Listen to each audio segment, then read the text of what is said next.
Қайырлы күн қыздар, менің арнама қош келдіңіздер. Сіздерді өз арнамда көргеніме қуаныштымын. Бүгін сіздерге закваскаден дайындалатын, осындай әп-әдемі болып шығатын нанның рецептімен бөлісетін боламын. Видеоны міндетті түрде соңына дейін қараңыздар. Бізге керекті заттар: ұн міндетті түрде електен өткен болуы керек, және де ұнның құрамындағы белоктардың мөлшері 10,3-тен жоғары болғаны дұрыс. Одан кейін тұз, қарапайым краннан алынған салқын су және де қолдан жасалған осындай закваска. Ең алдымен ыдысымызға салқын, кәдімгідей мұздай болу керек, суымызды құйып аламыз, үстінен өлшеп закваскамызды саламыз. Осылай закваскамызды мұжып тастамаймыз, кішкене осылай бөліп алатын боламыз. Үстінен електен өткізілген ұнымызды салып, жақсылап қамыр илеп аламыз.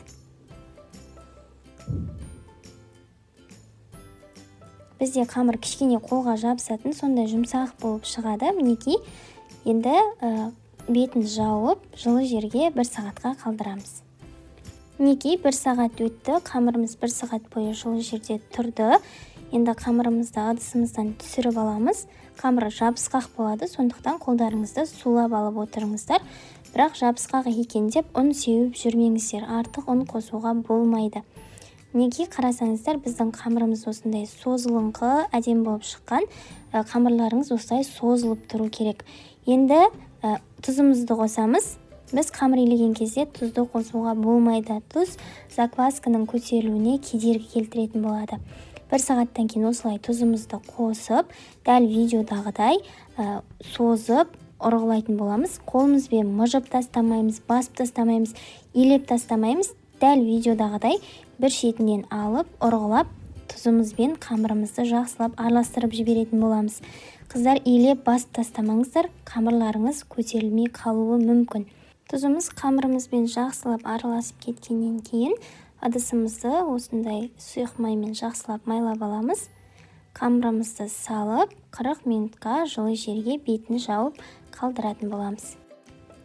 Неке қыздар, бізде 40 минут өтті. Енді қамырымызға обминка жасайтын боламыз. Ол үшін қамырдың бір шетінен алып, дәл видеодағыдай көтеретін боламыз. Осылай кішкене сілкіп отырып көтереміз. Кейіннен ұрып қайта тастай салатын боламыз. Енді келесі жағында дәл солай жасаймыз. Бір шетінен немесе ортасынан алып, осылай кішкене сілкіп отырып көтереміз қамырды. Кейіннен қайта тастай саламыз. 4 жағынан да дәл солай жасап шығамыз. Міндетті түрде осылай жасаңыздар. Бұлай жасағаннан кейін сіздердің қамырларыңыз жақсы көтеріліп пісетін болады, және де кескен кезде аралары тесік-тесік, кәдімгі дрожбен ашытқан қамыр сияқты керемет болып пісіп шығатын болады. Дәл осылай арасына 40 минут салып, обминканы біз 4 рет жасайтын боламыз. Қыздар, міндетті түрде 4 рет жасаңыздар. Қазір біз бірінші рет обминка жасадық. Енді қамырымызды жылы жерге 40 минутқа қойып, екінші рет қайта 40 минутқа қойып, үшінші рет тағы да 40 минутқа қойып, төртінші рет обминканы жасаймыз да қайтадан 40 минутқа қойып қоятын боламыз. Қыздар, мінекей, бізде 4 рет обминка жасалған қамырымыз осылай болып шығады. Енді үстелімізге аздап ұн сеуіп, қамырымызды түсіріп аламыз. Теңдей 2 бөлікке бөліп алатын боламыз. Бізде нандарымыз кішкене кішірек болып шығады. Бөлмей-ақ дәл осылай бір нанды жасасаңыздар да болады. Енді осылай қолымызбен жақсылап жайып аламыз қамырымызды. Екі шетін ортасына жинаймыз да қайта үстінен басып шығамыз.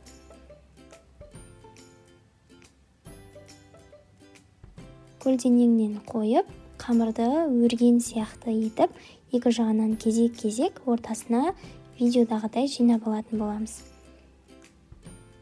Енді бір шетінен рулет сияқты етіп, дәл видеодағыдай орап аламыз. Шетін жапсырамыз. Мықтап жапсырыңыздар шетін.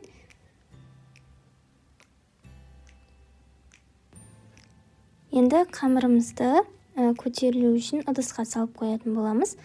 Ол үшін осындай нан салатын ыдысымыздың ішіне сүлгі төсейміз. Үстінен аздап ұн себеміз. Енді қамырымызды алып, осылай шеті жабыстырылған бөлігін үстіне қаратып, қамырымызды ыдысымызға салып, сүлгімен жақсылап жауып қоятын боламыз.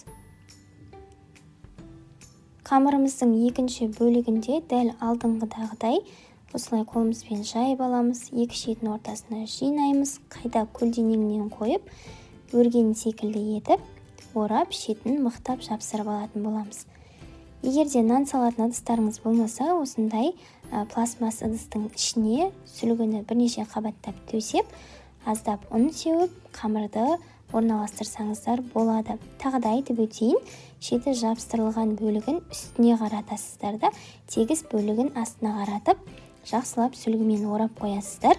Келесі кезекте біз қамырларымызды холодная расстойкаға қоюымыз керек болады.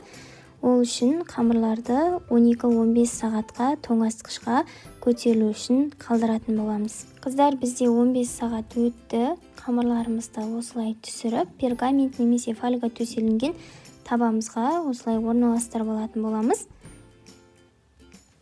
Енді алмаспен немесе өткір пышақпен өздеріңіз қалаған өрнекті нанның бетіне салсаңыздар болады.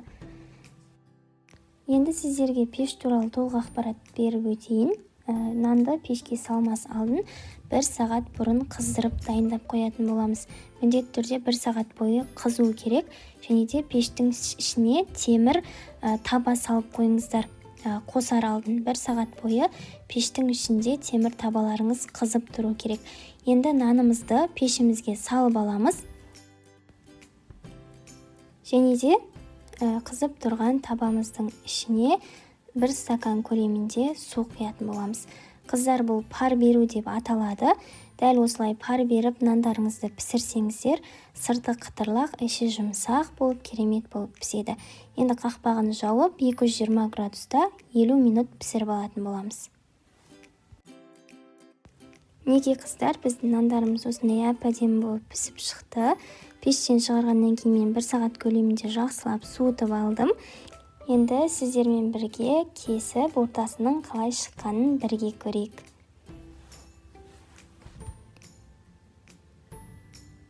Мінекей қыздар, көріп тұрғандарыңыздай, нандарымыз өте жақсы болып пісіп шыққан. Иісі де өте жақсы. Дәмі де қышқыл емес, жалпы дәмінде қышқылдық сезілмейді. Енді бұл нанды сары маймен жесеңіздер өте керемет болады. Видео рецепт ұнаса лайк басып, арнаға тіркеліңіздер. Ас болсын.